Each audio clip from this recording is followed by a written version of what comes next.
Alright, चलिए, क्या आपने कभी सोचा है कि आर्थिक उतार चढ़ाव को ध्यान में रखते हुए आपके निवेश को कैसे बेहतर बनाया जा सकता है?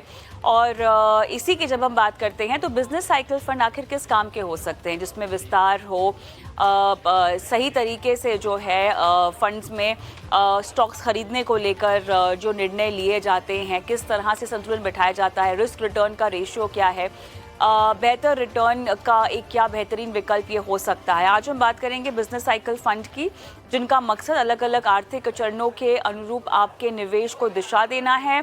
क्या ये सही समय है इस तरह के फंड्स को पोर्टफोलियो में डालने का? किस तरह के निवेशक इसमें निवेश कर सकते हैं और जोखिम कितना है? ये सब बातें हम समझेंगे। जो फंड आज फोकस में होगा वो है कोटक का बिजनेस साइकिल फंड। हरीश बयानी मेरे साथ जुड़ गए हैं, जो कि ईवीपी हैं और फंड मैनेजर हैं कोटक महिंद्रा एएमसी में। आपका स्वागत है हरीश हमारे इस खास पेशकश में। और चलिए, आपके फंड के बारे में चर्चा करते हैं सबसे पहले, जहां पर आपकी फैक्ट शीट कहती है कि एक्टिव एलोकेशन है, लेकिन ये भी इकोनॉमिक साइकिल्स को और जो थीम्स चल रही हैं उसके बिना पर रखा जाता है, क्योंकि बिजनेस साइकिल फंड कहीं ना कहीं इसी तरह के फंड्स होते हैं।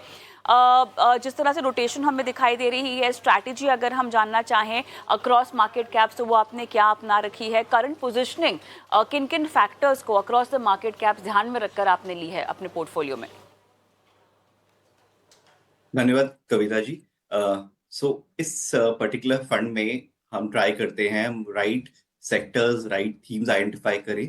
तो 5 से 6 सेक्टर्स 85 to 90% ऑफ पोर्टफोलियो होंगे। उस पर्टिकुलर सेक्टर थीम्स में हम राइट स्टॉक्स आइडेंटिफाई करने का ट्राई करते हैं। सो एक ओवरले होता है theme sector combine with right stock picking. अगर ये हम कंटिन्यूअसली इंश्योर कर पाए और हम एक हमारा टाइम फ्रेम है कि 12 से 36 महीने में ये जो कंपनीज और सेक्टर्स हैं वो परफॉर्म करने चाहिए। अगर ये continuously over rolling basis perform करते हैं तो पोर्टफोलियो का आउटकम ठीक रहेगा। अभी हम health care sector, consumer sector, और कंज्यूमर जब मैं बोल रहा हूँ consumer discretionary, consumer retail, consumer durables में ओवरवेट हैं।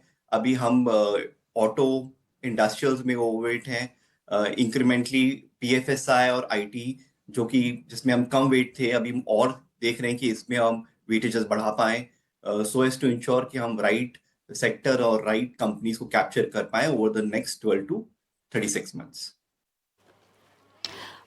यहाँ पर एक बॉटम अप स्ट्रैटेजी को लेकर मुझे सवाल पूछना है, क्योंकि काफ़ी हद तक मैक्रो डिपेंडेंट है इस फंड में, जिस तरह से आप बैलेंस आउट कर रहे हैं चीज़ों को। ये बताइएगा मुझे, आपने जो स्ट्रैटेजी अपना रखी है बॉटम अप्स की, वो किस तरह से अब मैक्रो एनवायरनमेंट को ध्यान में रखकर कहीं कॉन्ट्राडिक्टरी ना हो, इसका ख्याल आप रख रहे हैं अपने पूरे फंड मिक्स में और अपने एक्सपोजर में?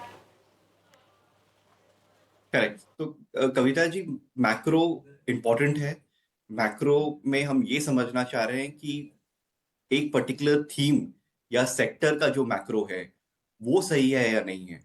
आप अगर overall world macro, Indian macro को देखें तो वो इम्पोर्टेंट है, बट जो सेक्टर और थीम का अगर मैक्रो को आप सही समय से सही तरह से पकड़ ले तो ओवरऑल आपका काम आसान हो जाता है।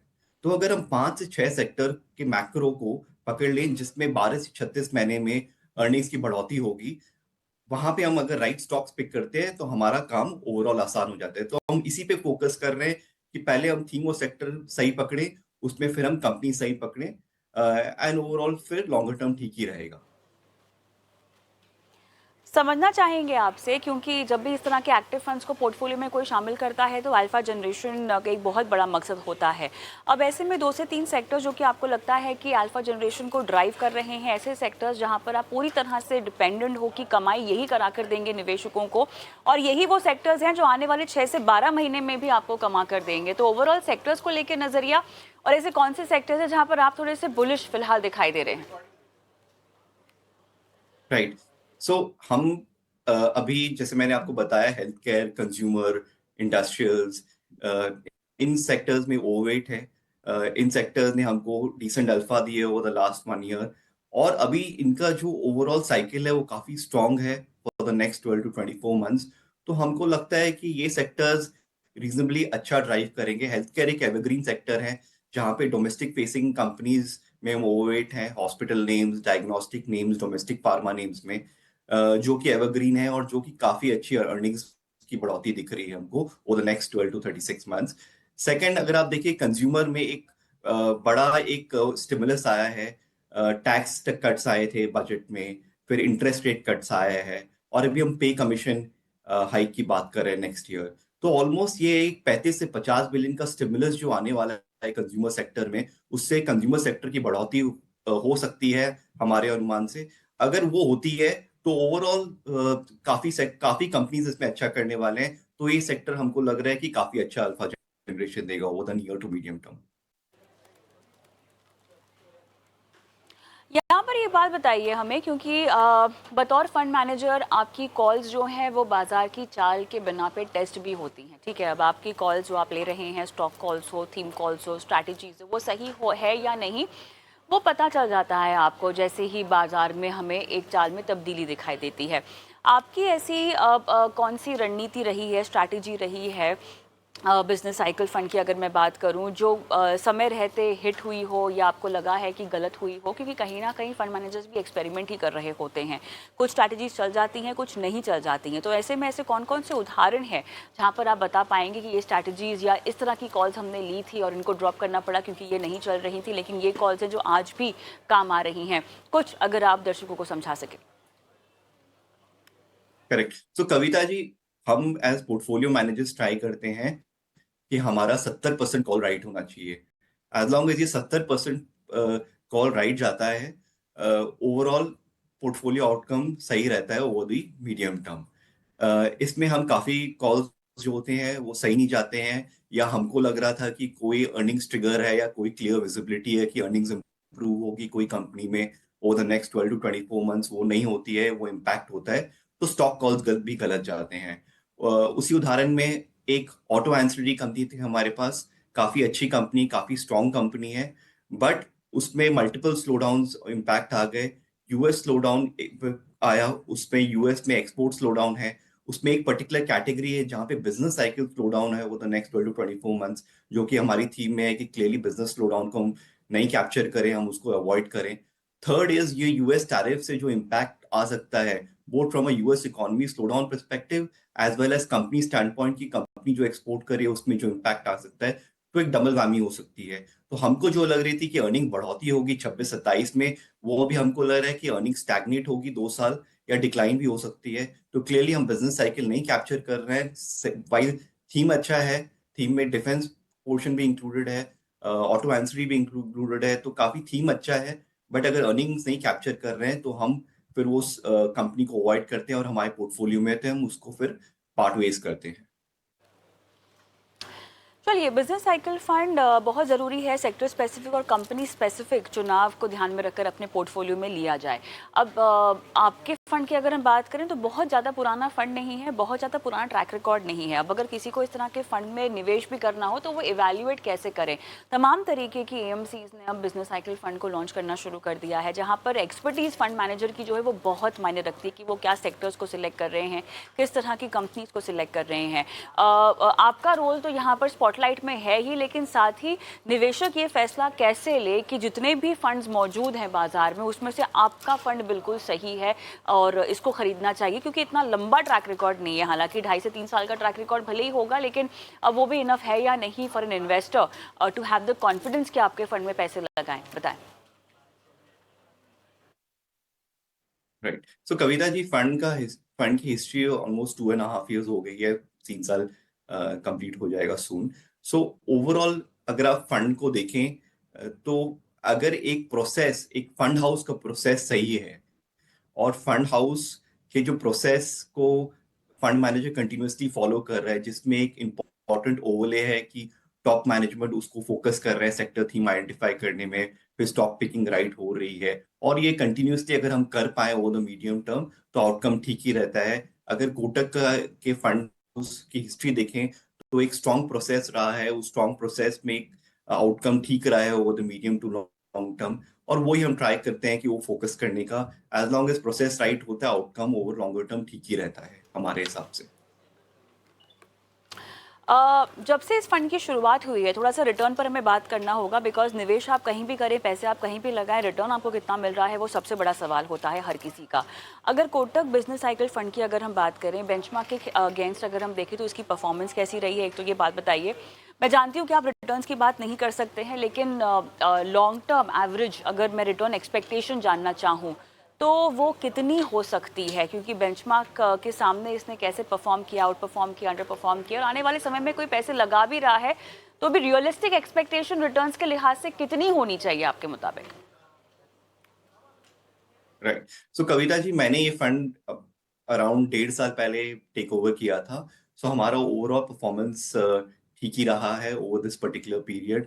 इवन मीडियम टर्म में भी ठीक ही रहा है जब से फंड स्टार्ट हुआ है। और हमारा यही सारा कंसंट्रेशन है, सारा फोकस इसी में ही है कि हम अगर right sector, right companies identify करते हैं ओवर द मीडियम टर्म और एक कंटिन्यूअसली करते हैं तो आउटकम ठीक ही रहेगा। तो प्रोसेस में फॉलो करते हैं, परफॉर्मेंस तो ऊपर नीचे चलते ही रहेगा। बट अगर फंड हाउस की प्रोसेस, तो हम लोग प्रोसेस की बात करते हैं अपने फंड हाउस में। अगर वो सही रहा तो मीडियम टर्म सब ठीक ही हो जाएगा, अगर नियर टर्म तो ऊपर नीचे चलते ही रहेगा।